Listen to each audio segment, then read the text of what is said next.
Hoje nós vamos abordar um pouco a relação entre a escola sem partido, o conceito de ideologia e as ideias do pensador e pedagogo brasileiro Paulo Freire. Então, vamos lá? Bom, o que é a escola sem partido, na verdade? A escola sem partido, ela é uma organização, na verdade, podemos dizer desse modo, né, um movimento da sociedade civil, de parte da sociedade civil, que surgiu por volta de 2014, e essas ideias elas estão reunidas em torno da inspiração de um brasileiro chamado Miguel Naguib, que é um advogado. Tá bom? Bom, a PL 7.180 de 2014 foi que inspirou esse projeto. Esse projeto acabou sendo engavetado e, inclusive, em 2020, o Supremo Tribunal Federal acabou considerando esse projeto inconstitucional. Mas, afinal, o que é, o que diz, né, a escola sem partido? Quais são as ideias que a escola sem partido traz para a gente? Bom, a escola sem partido, ela trabalha com a ideia de que na formação da educação básica, mas não só na educação básica, na educação de nível superior, impera uma certa forma de ideologia marxista que resulta em uma doutrinação dos alunos. É bastante complicado considerar que isso ocorre desse modo como se propaga, exatamente porque o problema da educação brasileira não parece ser em si a formação dos jovens pautada em conceitos e ideias do marxismo. Como nós vamos abordar aqui a questão da relação em si, né, entre a escola sem partido, o conceito de ideologia e as ideias de Paulo Freire, cabe dizer que essa noção de ideologia não se aplica ao conceito de Karl Marx, né, ao conceito marxiano, né, ou seja, na origem do termo não marxista, né, marxistas seriam as pessoas que se reúnem em torno das ideias de Karl Marx, mas esse conceito realmente ele não cabe para ser utilizado desse modo como a escola sem partido tem feito, tá? Exatamente porque o conceito de ideologia de Karl Marx ele vem exatamente no sentido do entendimento de que ideias, conceitos, valores e práticas desenvolvidos dentro de uma sociedade e propagados sobretudo por meio da classe burguesa, resulta numa forma de alienação da classe trabalhadora, que deixa de reconhecer na atividade do burguês um processo de dominação.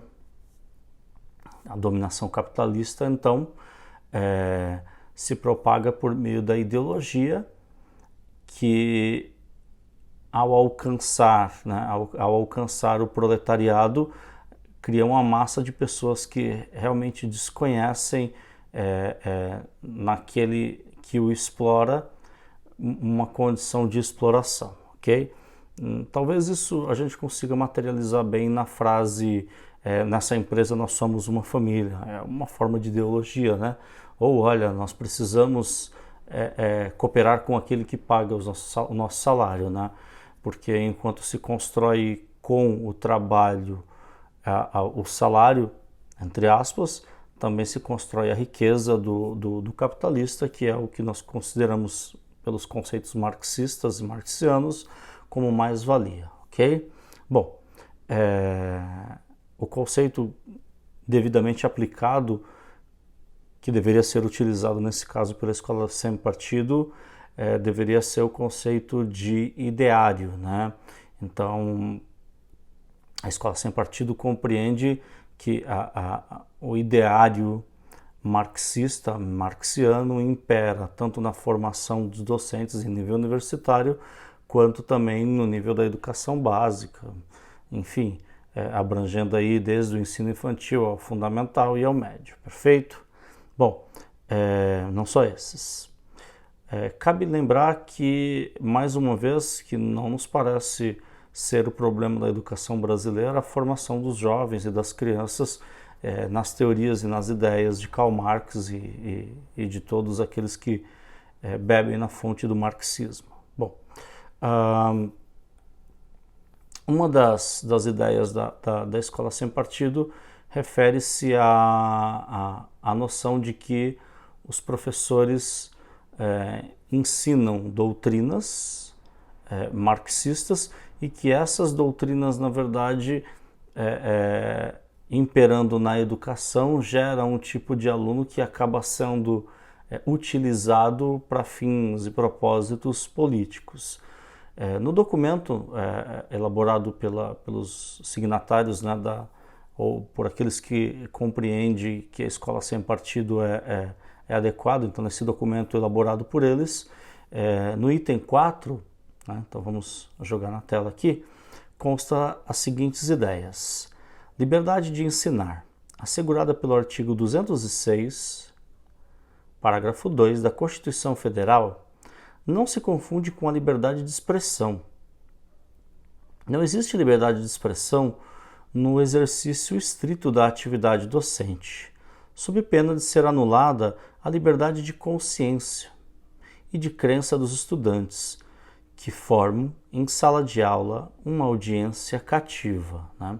Então, a ideia é de que essa presença dos alunos em sala de aula dentro do ensino fundamental e médio obrigatório a esses jovens, que a presença deles seria aproveitada por grupos políticos para difundir suas ideias e de alguma forma criar uma hegemonia, né?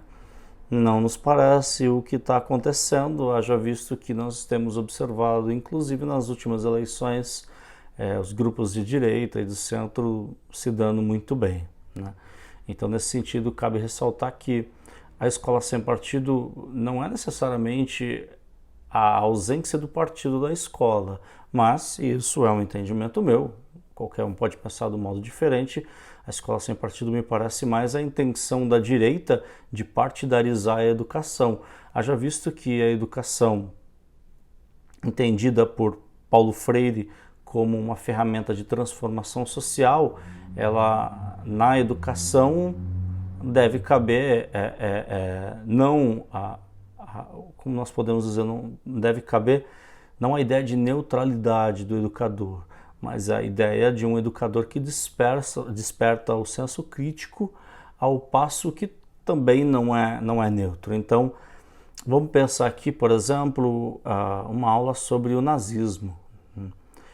É impossível para um educador, por exemplo, lecionar uma aula sobre o nazismo e não se posicionar diante disso, né? Então, imagina, por exemplo, eu falando um pouco sobre quem foi Adolf Hitler, o que foi o nazismo, o que foi o fascismo, o que foram os regimes totalitaristas, sem expressar a indignação diante de tudo isso, né? Claro que do ponto de vista histórico, né, a gente corre o risco de cometer alguns anacronismos, mas isso faz parte do exercício da docência ali naquele momento em específico. Então, esse conceito de que a liberdade de expressão não cabe em sala de aula realmente é um pouco estranho para educadores que vêm nessa linha, né, pós-Constituição de 88, que nos dá aí amplas liberdades com responsabilidades, exatamente para combater o cerceamento, para combater aí qualquer forma de se evitar que o cidadão se manifeste diante da sociedade no que diz respeito às suas crenças e aos seus valores, tá bom? Bom, continuando aqui, né, no item o que diz a escola sem partido, o item 5º desse documento elaborado, que é a base do projeto que foi apresentado, né, no Congresso, a liberdade de ensinar, obviamente, não confere ao professor o direito de se aproveitar do seu cargo e da audiência cativa dos alunos para promover os seus próprios interesses, opiniões, concepções ou preferências ideológicas.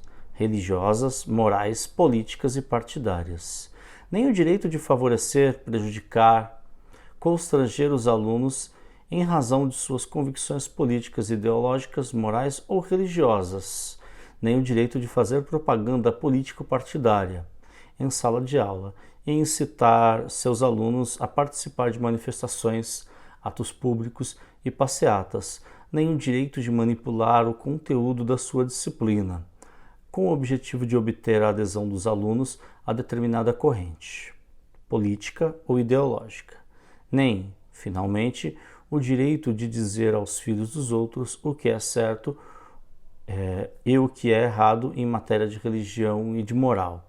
Bom,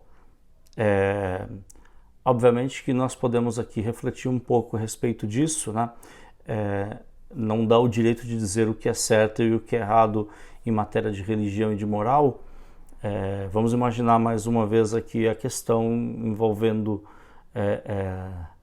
situações como, por exemplo, no período das Cruzadas, em que o cristianismo católico aí, preconizou situações de ampla intolerância religiosa, o islamismo também, em outras situações, ou vamos imaginar aqui a questão da moralidade dentro do regime nazista, né?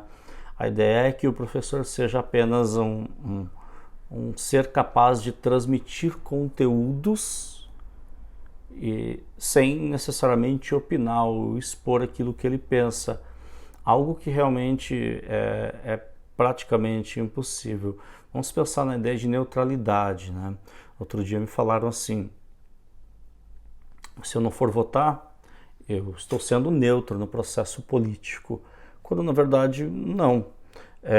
Se você deixar de votar, certamente um candidato não terá o seu voto, o outro candidato possivelmente aquele mais apontado em determinada pesquisa e que por conta disso acabou se engajando muito melhor em relação à adesão de eleitores, ele poderá ganhar. Quando você deixa de votar, por exemplo, e eu não estou justificando que se deve votar ou não, você está deixando de pesar para um lado ou para o outro, nem que seja para o nulo, nem que seja para o lado do branco, ou que seja para o lado de um candidato ou outro. Sim, você está interferindo no processo, né? Quando eu peço para que você escolha entre 1 e 2, e você diz para mim, não escolherei nem entre nem entre 2, ou seja, não escolherei nenhum nem 2, você realmente está, de algum modo, sim, interferindo nesse processo, expondo o seu ponto de vista e dizendo, olha, não quero participar desse pleito, mas de todo modo você está sim se expressando, tá bom? Então isso é importante dizer. A neutralidade, ela é impossível, né? O neutro entre aspas aqui, uma expressão. Então é impossível que alguém se mantenha neutro. Essa proposta esse item 5 da Escola Sem Partido realmente é bastante estranho. Imaginar que, se nós formos falar, por exemplo, de regime militar, né, do golpe militar de 64, tudo bem, é possível que se entenda, olha, e que se aborde diferentes versões na sala de aula. Olha, para alguns foi golpe, para outros não. A historiografia tradicional entende que sim, que foi golpe. Esse grupo aqui entende que não. Eu, do meu lado, entendo que foi por isso, isso e isso. Esse processo de construção crítica do saber, que é muito preconizado, por exemplo, é muito apregoado por Paulo Freire, é realmente aquilo que importa na formação do educando. Haja visto que os conteúdos em si, as habilidades e competências, elas podem não ser plenamente aprendidas, ou elas podem ser esquecidas, mas, por exemplo, a atividade crítica, né, o dizer, olha, por que disso ou por que aquilo, isso realmente é tão mais importante do que decorar datas, grandes personagens da história, enfim, né, aquilo que é um pouco da superação do que nós chamamos aí de historiografia tradicional, tá? Então, o meu entendimento é que realmente essa ideia de que eu não posso me posicionar diante do conhecimento que está sendo elaborado, trabalhado com o educando, isso certamente é tão impossível quanto utópico, quanto negativo, né? Mesmo que fosse possível essa neutralidade, imagine, por exemplo, que eu apontasse para o educando situações relacionadas ao regime militar no Brasil e não dissesse, olha, a falta da liberdade de expressão, da liberdade de imprensa, se eu deixasse, aliás, desculpe, se eu deixasse de dizer para ele a falta da liberdade de expressão e de imprensa é algo negativo, porque se nós estamos aqui, inclusive, debatendo e discutindo, é porque nós temos essa liberdade democrática. Então, certamente, esse processo educacional estaria realmente aí bem complicado, bem comprometido, né? Não faz sentido ensinar esse período, né, do regime militar brasileiro sem pontuar, olha, a democracia é um regime que nós almejamos exatamente por essa liberdade que nós temos de expressar nossas ideias e dar um ao outro o direito de discordar e argumentar a respeito do que pensa, ok? Então vamos lá. Item 8 aqui da Escola Sem Partido. Obviamente eu não estou passando todos, eu estou passando alguns, aqueles que eu entendi mais importante, mas que permite aí compreender um pouco das ideias. Lembrando que esse movimento da Escola Sem Partido, ele refere-se muito mais às ideias da direita, né, do grupo político da direita brasileira, que supostamente, aí eu digo supostamente porque isso é uma interpretação, tá? Supostamente é mais identificado com o conservadorismo, com os valores do Deus, Pátria, Família, e esse Deus, Pátria, Família me lembra bastante, inclusive é uma associação que poucas pessoas fazem, ou quase nenhuma faz. Me lembra bastante aquele movimento ali da década de 30, ali entrando na década de 40, da ação integralista brasileira, com o Plínio Salgado, né, que integrava ali um pouco de militarismo, né, conservadorismo, enfim. É claro que nessa própria ideia em que eu exponho aqui, já há um juízo de valor, né, o que prova que a educação sem juízo de valor, sem a expressão do indivíduo, né, não faz tanto sentido, ou seja, inclusive é impossível de se existir, tá bom? Então, vamos aqui ao item 8. Ao estigmatizar determinadas perspectivas políticas e ideológicas, a doutrinação cria as condições para o bullying político e ideológico, que é praticado pelos próprios estudantes contra seus colegas. Em certos ambientes, um aluno que assuma publicamente uma militância ou postura que não seja que não seja da corrente dominante, corre o sério risco, de ser isolado, hostilizado e até agredido fisicamente pelos colegas. E isso se deve principalmente ao ambiente de sectarismo criado pela doutrinação, tá? Eu os convido, inclusive, para assistir aqui esse breve vídeo, em que o líder máximo da nação, né, pelo menos no sentido do executivo, utiliza a expressão as minorias devem se curvar, né? É claro que os defensores do movimento da Escola Sem Partido alegam que o presidente da República, né, o Jair Messias Bolsonaro, não teria apoiado a Escola Sem Partido, e isso foi um decréscimo de credibilidade a esse movimento. Mas é importante ressaltar que essa ideia de que as minorias devem se curvar vai exatamente na direção daquilo que a Escola Sem Partido supostamente quer banir. É muito importante a gente pensar que se algo acontece pouco ou muito, e esse algo errado, que nós temos que sim combater. Mas, olha, ao longo desses mais de 10 anos que eu leciono e atuo como diretor de escola, né, como diretor de escola há pouco tempo, há 3 anos aproximadamente, eu nunca presenciei situações envolvendo bullying político e ideológico que realmente gerasse um conflito. É claro que pode ter existido em uma situação ou outra, mas eu confesso para vocês que esse não me parece ser um elemento muito preocupante no âmbito das escolas públicas, inclusive. nas escolas particulares talvez possa ser realidade, mas eu não acredito que esse tipo de bullying pode gerar alguma forma de problema para a educação nacional. Vejo inclusive situações ligadas ao preconceito racial, estético, relacionado à condição econômica, classe econômica dos indivíduos. Acredito que isso gera muito mais constrangimento e problemas relacionados a bullying do que essa própria ideia de bullying político ou bullying ideológico. Eu confesso que essa preocupação da escola sem partido, que pode ser sim uma preocupação nobre, precisa ser muito estudada para a gente chegar à fonte que deu a eles os dados de que isso é um problema na educação nacional, ok?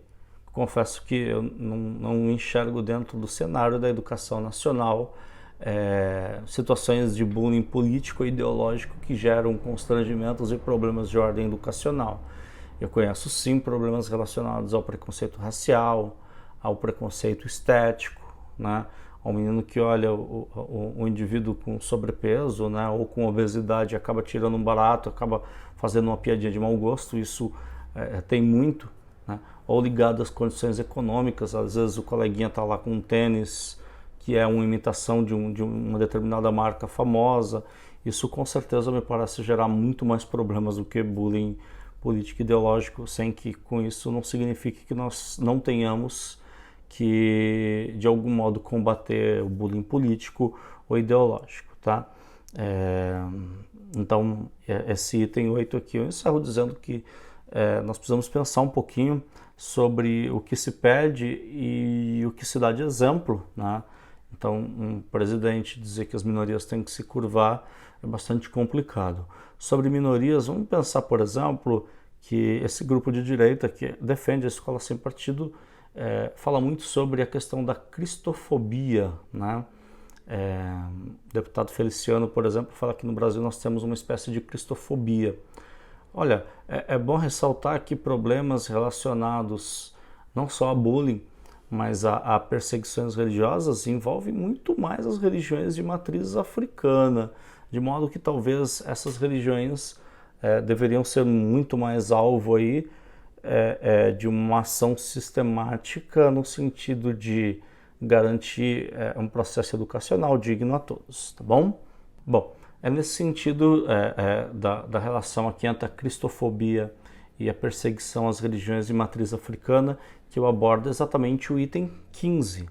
Finalmente, um Estado que se define como laico e que, portanto, deve manter uma posição de neutralidade em relação a todas as religiões, não pode usar o sistema de ensino para promover valores que sejam hostis à moralidade dessa ou daquela religião. Como eu disse, o texto aqui é digno de muito respeito, obviamente, né? Porque dizer que o Estado é laico não significa dizer que as pessoas não professam uma religião, como muitas vezes se confunde, né? Dizer que o Estado é laico significa dizer que o Estado não tem uma religião oficial e que ele respeita a cada uma das manifestações religiosas. Mas cabe mais uma vez ressaltar o conceito de as minorias devem se curvar. Haja visto que as religiões de matriz africanas representam aí, dentro da totalidade das religiões, um percentual muito menor no quantitativo comparado com o cristianismo, por exemplo, tá? Então, esse texto ele é interessante exatamente para a gente defender aí que se a gente vai realmente pensar a realidade das escolas, essa realidade precisa ser pensada sim em relação às minorias, no sentido de proteger o interesse dessas minorias tanto quanto a das maiorias, tá? Bom, é nesse sentido que eu convido todos a uma reflexão, né, sobre a relação entre educação e ideologia e essa pseudo-neutralidade. É possível realmente uma educação neutra? Ao longo do vídeo nós vimos que essa neutralidade realmente ela é utópica, ela é impossível de existir. Sobretudo porque inclusive no campo das humanidades, mas não só no campo das humanidades, quando se vai trabalhar ideias e conceitos, quando se vai desenvolver habilidades e competências relacionadas a determinado tema, até o modo como se organiza, né, as situações de aprendizado já pressupõe uma tendência, né? Mas, acima de tudo, porque situações de aprendizagem, por exemplo, envolvendo a Primeira Guerra, a Segunda Guerra Mundial, a escravidão praticada no Brasil pelos portugueses e depois no período pós-independência, aí, pelo que nós chamamos, aí, entre aspas, de brasileiros, quando nós trabalhamos esse conjunto de conhecimento, obviamente que nós vamos expor ali determinadas ideias, opiniões. Dizer que a educação jamais será neutra não significa dizer que ela deve ser tendenciosa, tá? E aí que eu os convido para refletir um pouco esse tema a partir das ideias do próprio Paulo Freire. A primeira coisa que eu tenho a dizer é que eu não vejo o Paulo Freire como o pensador de esquerda marxista. É óbvio que o marxismo e é óbvio que a esquerda, dentro da composição de vida dele, dentro da vivência dele, gerou traços que sim, necessariamente estão envoltos possivelmente nas suas ideias, mas que necessariamente as suas ideias aplicadas à educação em si não consiste numa prática ideológica e de doutrinação, tá? Então vamos pegar aqui um dos conceitos de Paulo Freire, que é a concepção da educação como motor de transformação social. A experiência vivida por Paulo Freire em Angicos, né, Rio Grande do Norte, de alfabetizar 300 adultos em 400 horas, por exemplo, num momento em que o Brasil era um país muito mais desigual do que hoje, com uma quantidade enorme, né, de pessoas analfabetas. Essa experiência de Paulo Freire, por exemplo, o trouxe para exatamente essa ideia, né, de que diferentes universos culturais podem ser acessados por aqueles que são capazes de ler, de escrever e de, nesse caso, compreender o mundo a partir da cultura letrada, tá?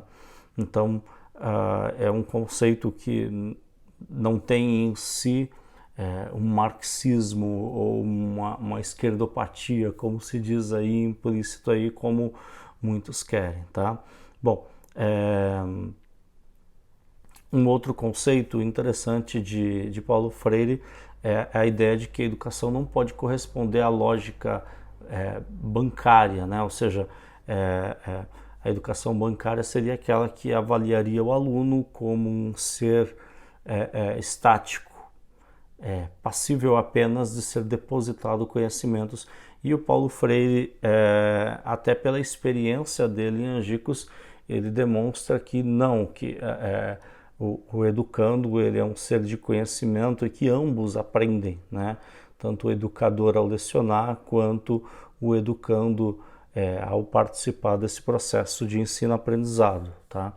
É nesse sentido, por exemplo, que as palavras geradoras foram desenvolvidas dentro da concepção freiriana de educação em Angicos, exatamente para dar forma letrada aos conhecimentos desses homens que eram agricultores e que viviam ali das atividades não só da agricultura, mas pedreiros, serventes, pessoas muito humildes e que passavam a aprender a partir das palavras que eram geradas em torno das sílabas que estavam ligadas, por exemplo, ao universo deles. Então, o EN, né, de enxada, BLO, bló, de bloco, e assim por diante. Isso gerava um interesse um tanto maior e a facilidade desses adultos em aprender era um tanto maior. E é interessante nesse ponto que a gente acesse um pouquinho esse vídeo do Paulo Freire, do nosso presidente falando a respeito do Paulo Freire, né? Então vamos lá. Tem muito informado aqui em cima dessa filosofia aí do Paulo Freire da vida, esse energúmeno aí que, né? Foi o ídolo da esquerda. Ídolo da esquerda. Olha a prova do PISA. Estamos em último lugar no mundo. Consequência disso aí. Se não me engano, matemática, ciências e português, né? Eu acho que 1 ou 2 itens somos o último da América do Sul. Esperar o que desse Brasil? Com esse tipo de educação? Bom,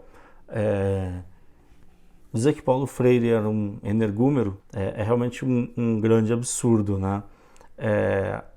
Como eu estava falando anteriormente, a experiência de Paulo Freire em Angicos gerou nele o conhecimento e a ideia de que o educando ele é um ser de conhecimento e que ele pode amplificar, ele pode ampliar esse conhecimento através da cultura letrada. Nesse sentido, sim, a educação é o caminho, né? É o motor de toda a transformação social. Então, Paulo Freire trazia a ideia de que quem tem fome tem pressa, né? Ou seja, a realidade do educando deve animar a construção didática da aula, mas deve se procurar isso da forma, no caso desses adultos, né, da forma mais rápida e mais prática e mais significativa dentro da realidade deles. O que nós falamos de uma educação que respeita o contexto do educando tem exatamente o seu maior expoente em Paulo Freire, né? Lembrando que década de 60, que essa experiência em Angicos aconteceu em 63, nós tínhamos aí uma educação tradicional, né? Em que o modo de se ensinar não pressupunha os conhecimentos dos educandos, né? Partia aí pura e simplesmente de uma cartilha pronta, fechada, e é nesse sentido que a experiência de Paulo Freire em Angicos foi tão positiva que se almejou a criação do Plano Nacional de Educação, mas infelizmente aí, em 1964 houve o golpe militar, e aí começou o regime militar no Brasil e nós não tivemos isso. Pena para o Brasil, porque em 88, né, quando foi promulgada a nossa Constituição, a quantidade de analfabetos era muito grande, aí nós temos todos aqueles avanços educacionais, né, em 96 a Lei de Diretrizes e Bases, enfim. Fala-se muito em qualidade da educação ao longo desse período. Como a educação era excludente, era reduzida para um pequeno grupo, havia uma qualidade de algum modo sim, porque a exclusão era muito grande, então havia, vamos dizer, de certa forma, uma filtragem, né? Eram peneirados, não os que queriam e os que não queriam, mas aqueles que tinham condições e os que não tinham, né? E é exatamente que essas alterações na legislação, a questão da progressão continuada, que difere-se de promoção automática, como acontece em vários lugares, traz essa novidade da preocupação com a alfabetização, com o letramento dessas pessoas, para que elas estejam dentro de um processo democrático de modo consciente. Tá bom? Paulo Freire, o comunista, né? Como nós podemos tratar aqui. Tem algumas coisas para se dizer. Bom, o Paulo Freire ele participou da fundação do PT. Isso realmente, como pode se observar aí na faixa, gera uma desconfiança muito grande do grupo de direita, mas como eu disse, se a esquerda em determinado momento disser, olha, nós queremos uma educação neutra, não aos membros da direita que estão doutrinando os nossos alunos, a esquerda também estará querendo uma escola com partido. E a ideia, na verdade, é uma escola crítica, não uma escola sem partido. Escola sem partido, obviamente que ela deve ocorrer, mas não uma escola neutra. Essa ideia de escola neutra, como nós vimos, ela é utópica, né? Bom, o Paulo Freire também foi secretário de Educação na gestão petista da Erundina na década de 90, e Paulo Freire ele expressa aí em 2 obras conceitos e ideias que são muito importantes, livros que são mundialmente consagrados, tá? 2 livros de extrema importância, a Pedagogia do Oprimido e a Pedagogia da Autonomia, tá? A Pedagogia do Oprimido, por exemplo, eu comentei até com uma pessoa, ela traz é uma proposta muito interessante a respeito da educação. A ideia de que a educação pode libertar, a ideia de que a educação pode tirar, né, de uma situação ruim tanto opressores quanto oprimidos, é uma coisa muito positiva, né? Ao contrário de muitas coisas que têm ocorrido no dia a dia, de propostas de nós temos que excluir o outro, nós vamos querer banir, que vá para Cuba, que vá para Venezuela. A proposta freiriana era exatamente uma proposta crítica, né? Uma proposta de que em um mundo em que há opressores e oprimidos, nós desejamos que não haja nem o opressor nem o oprimido. Não necessariamente, aliás, não com certeza pela eliminação das pessoas, mas sim da eliminação das condições que geram isso. E Paulo Freire entendia que uma educação que levasse o indivíduo à criticidade certamente levaria a sociedade a condições melhores em relação à igualdade entre as pessoas. Então Paulo Freire não vai trazer nas suas obras o conceito de, olha, nós temos que fazer a revolução comunista e nada disso. Paulo Freire acreditava que, por exemplo, um cidadão consciente dos seus direitos teria muito mais condições na sociedade de agir tanto no processo eleitoral quanto no dia a dia em geral, exigindo seus direitos e lutando por aquilo que ele entende ser o certo. Essa é a ideia crítica, né, de educação crítica de Paulo Freire. Pontos importantes da obra freiriana aqui: não há docência sem discência, né? Ou seja, ninguém ensina sem aprender. Ensinar exige rigorosidade metódica, ensinar exige pesquisa, né? Para Paulo Freire, o professor é aquele que deve a todo momento estar aprendendo. A ideia de educador como sujeito aprendente é uma coisa muito maravilhosa, né?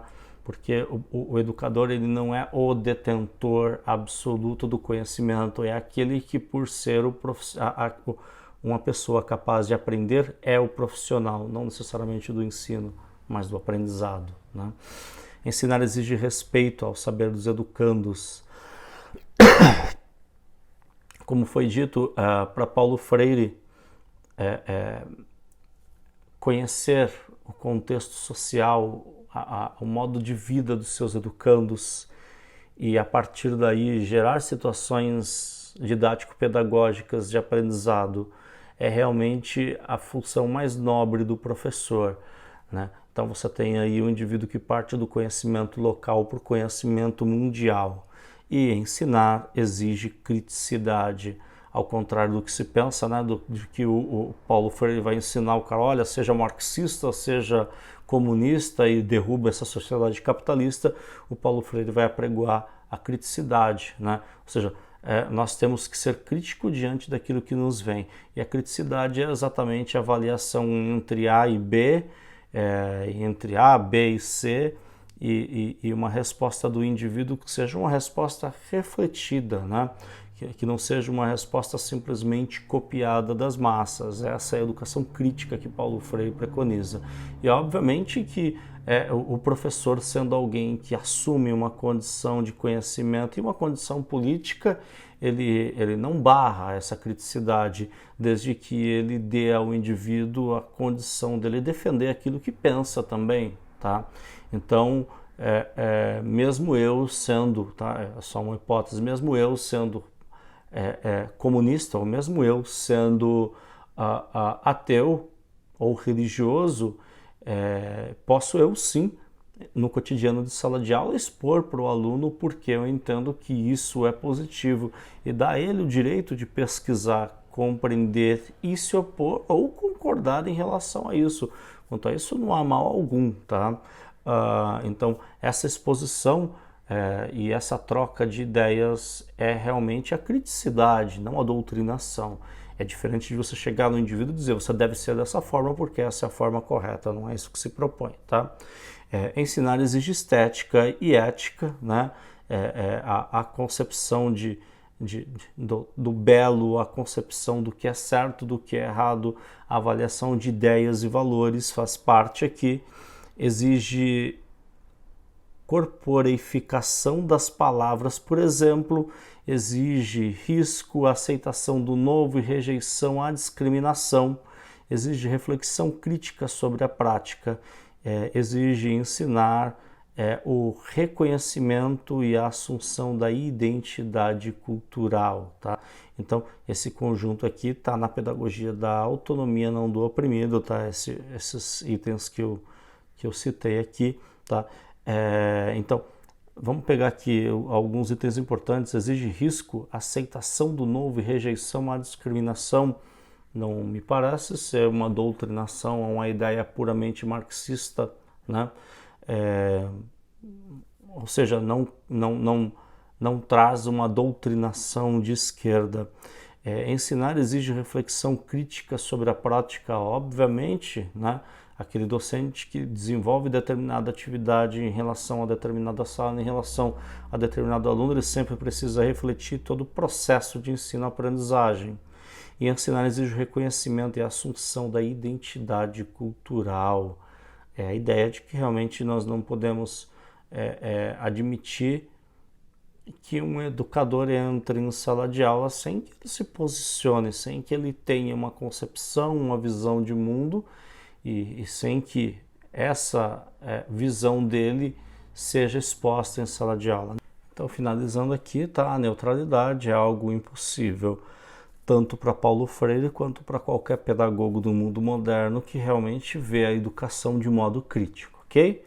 Então, finalizando, essa relação entre escola sem partido, ideologia e Paulo Freire nos remete um pouquinho a algumas reflexões. Uma delas, a escola sem partido é realmente sem partido ou ela quer trazer o partido da direita para o cenário educacional? 2, o conceito de ideologia se encaixa realmente nessa ideia da escola sem partido, de que a ideologia marxista está sendo ensinada? Como nós vimos, o conceito de ideário se encaixaria, a ideologia não, porque ideologia seria aquilo que a classe burguesa faz, manipulando ideias, conceitos e noções para que a classe trabalhadora não perceba sua condição de explorada e não lute por seus direitos. E por último, nós vimos que Paulo Freire tem um envolvimento sim com a esquerda, com o marxismo. Então, as ideias de Paulo Freire se aproximam muito mais de um humanismo crítico, para dizer a verdade, do que propriamente dito de uma doutrina de esquerda que tem como função derrubar a sociedade capitalista e instaurar o comunismo. Bom, finalizo esse vídeo aqui então agradecendo a todos, né, por acompanhar esse vídeo que não foi tão breve, né, como geralmente eu digo nas gravações, mas o objetivo foi realmente destacar pontos importantes do meu entendimento a respeito do assunto, tá? Eu sei que muitas vezes talvez alguém pode achar que puxa mais para a esquerda ou mais para a direita, isso faz parte daquilo que é realmente o objetivo, que é se posicionar sobre os temas, né?